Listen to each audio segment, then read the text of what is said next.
Thank you very much. It's great to be on the panel, even so it's the first time that in my life that I'm on a panel actually participating from the audience, which then allows me, I presume, to ask the nasty questions instead of answering. Anyhow, ladies and gentlemen, I see the discussion topic of this forum as a great opportunity to reflect on one key aspect of the management of fossil energy in the near future, namely the successful partnerships between national and international oil companies. These are partnerships that have delivered the most progress in the past, and I have every reason to believe that they will continue to do so in the future. Let me start by pointing out some long-term trends that nonetheless affect the near-term future. Despite the current weakness of the global economy, both national oil companies and international oil companies, NOCs and IOCs, face the common prospect of a surging demand for energy. We in Shell believe that the global energy demand in 2050 will be at least twice that of 2100, and driven, of course, by the continuous and seemingly relentless population growth, and then, of course, the emerging economies such as China, India, but as well as Kazakhstan, that have yet to enter the most energy-intensive phase of their development. And to keep pace, as we already heard, we need to invest heavily in all sorts of energies. Now, fossil fuels will still supply around 60% of global energy in 2050. So future generations cannot rely on renewables sources alone. Fossil fuels will have to play a prominent role.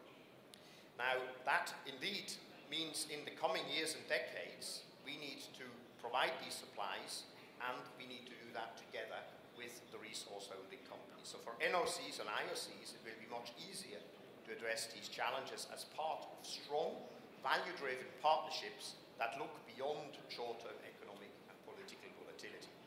And let me be absolutely clear, in the NOC-IOC journey, the national oil company has its hands firmly on the steering wheel. After all, it is entrusted to manage the country's resources in the best interest of the nation.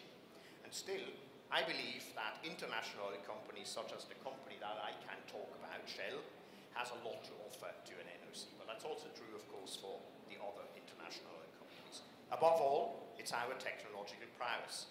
For instance, at Shell, we are constantly pushing the boundaries of new innovation. We are the largest investor in R&D of our peer group, and I'm very pleased to say that we're actually the top rank in the US patent board. It's not about the number of patents, but it's about the quality of the patents. And of course, we, Shell and international oil companies, are willing and able to transfer our expertise to national oil companies. We also give wider access to a wider customer base and a fully integrated value chain, one that embraces the full spectrum of upstream and downstream activities. And we help to build local skills and businesses, in most cases with the explicit aim of helping to prepare the national oil companies to play a bigger role on the global stage. But where should NOCs and IOCs focus their collective capabilities? We at Shell see mutual opportunities to increase the global oil supply by tackling the development of the really difficult fields. And one example here in Kazakhstan is the Kashagan field, and there are few more difficult in the world at present than Kashagan. And indeed, only a few IOCs have the experience to develop such a field. Such joint endeavors between governments, national oil companies, and international companies do more than supply energy. They also provide the economic impetus to build an entire industry. And one growing industry quickly creates others in cascading fashion down the supply chain. And this results in an expanding circle of jobs and multiplying increments in GDP. From a national oil company's perspective, the lion's share of the employment and output should be reaped locally. We clearly recognize this imperative. And given enough time, a country's workforce becomes acknowledged experts in the peculiarities of their national industries.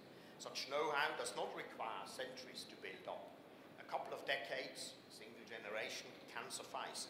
To give you one example, until the mid-1970s, Aberdeen was a sleepy fishing town in the north of Scotland. Today, it's a bustling city that is the center of a thriving offshore oil and gas industry.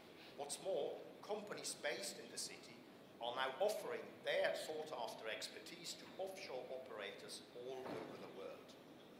Kazakhstan has plenty of potential to realize within its own borders, maturing its ample oil and gas resources into productive assets will keep many Kazakhs busy, allowing them to earn a decent living. But surely, I'm not the only one here who can envisage today in which Kazakh workers apply their expertise in difficult oil developments elsewhere in the world. When it comes to NOC-IOC partnerships, there is much to be optimistic about. There is indeed good reason for NOCs and IOCs to continue forging these partnerships.